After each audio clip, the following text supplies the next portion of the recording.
అండి నా పేరు doctor Pavani, consultant gynaecologist, Aadya multi speciality hospital Achanta. Patients కామన్గా అడిగే క్వశ్చన్ ఏంటంటే, పెళ్ళయింది ఇంకా పిల్లలు లేరు, ఎప్పుడు చూపించుకోవాలి, ఏమైనా టెస్టులు చేయించుకోవాలా, ఆడవాళ్ళు ఒక్కలే టెస్టులు చేయించుకుంటే చాలా, మగవాళ్ళకి అవసరం లేదా?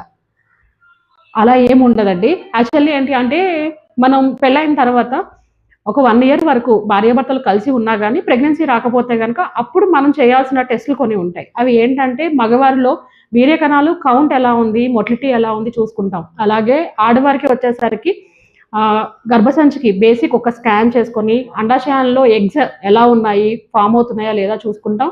ఇంకా అండాశయాలలో శక్తి ఎలా ఉంది అనేది కొన్ని రకాల టెస్టులు చేసుకుంటాము. బ్రెయిన్ హార్మోన్స్ ఎలా వర్క్ చేస్తున్నాయి అని TSH, ప్రొలాక్టిన్ ఇలా టెస్ట్ అవి చేసుకుంటాం.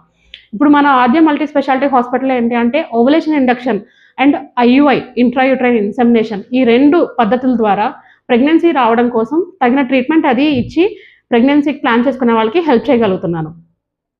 Thank you.